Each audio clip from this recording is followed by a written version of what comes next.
दूर किसी जंगल में एक दिन एक शिकारी चील भोजन की तलाश में निकली हुई थी, परंतु सुबह से शाम तक वह अपने लिए कोई भोजन की व्यवस्था न कर सकी।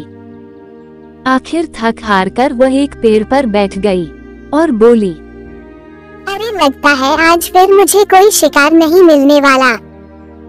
अगर ऐसे ही चलता रहा तो मैं भूख के कारण मर जाऊंगी। तभी उसकी नजर थोड़ी ही दूर रहने वाली टोनी चिड़िया के घर पर पड़ी। घर के बाहर टोनी चिड़िया के बच्चे खेल रहे थे। नन्हे नन्हे बच्चों को देखकर शिकारी चील के मुंह से राल टपकने लगी और उसकी भूख मजीद बढ़ गई। अरे वाह, नमकीन नमकीन चिड़िया के बच्चे, वह भी दो। चलो इन्हें खाकर अपनी भूख मिटाती हूँ। इतना कहकर चील बच्चों पर हमला करने के लिए आगे बढ़ती है। चील को अपनी ओर आते हुए एक बच्चा देख लेता है और वह बोला, अरे सोनू भाग, वह देखो एक शिकारी चील आ रही है। दोनों बच्चे बड़ी तेजी से अपने घर में घुस जाते हैं और अंदर से दरवाजा बंद कर लेते हैं। बच्चों को घबराए हुए देखकर टोनी चिड़िया बोली, अरे बच्चों क्या हुआ, तुम इतने डरे हुए क्यों हो? फिर बच्चे हाँफते हुए टोनी चिड़िया को सारी बात बताते हैं। उनकी बात सुनकर टोनी चिड़िया अपने बच्चों को गले से लगा लेती है।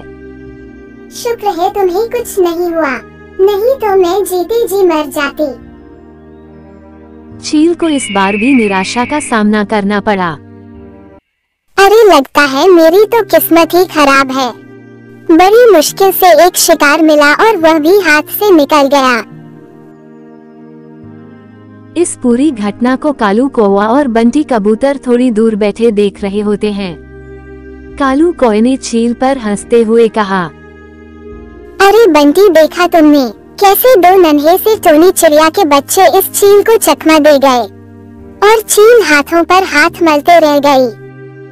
अरे हाँ, इसका आकार देखो और उन दोनों नन्हे बच्चों का। ये देखकर मैं अपनी हंसी नहीं रोक पा रहा हूँ। हा हा हा हा हा हा। उनके व्यंग्यपूर्ण शब्द सुनकर चील को बहुत क्रोध आया और वह बोली, अरे वह दोनों तो मुझसे बच गए, लेकिन तुम कैसे बचोगे? मैं अभी तुम्हारे ही कान और आंखें निकाल लूंगी। फिर चील उन दोनों के पीछे लग जाती है। बंटी कबूतर और कालू कौवे का पास ही घर था। वह तेजी से उड़कर अपने घर के पास पहुंच गए।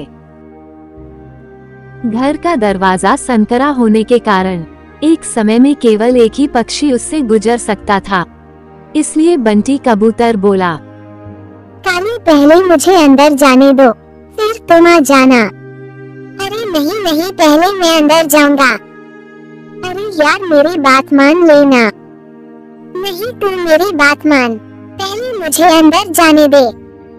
अरे मेरी बात मान ले और मुझे अंदर जाने दे, नहीं तो हम दोनों मारे जाएंगे।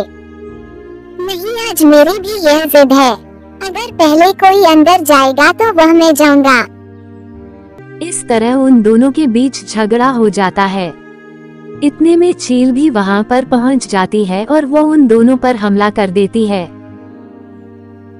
चील उन दोनों को एक ही झटके में मार देती है। अरे अब हंस कर दिखाओ, पहले तो तुम्हारे बहुत दांत निकल रहे थे।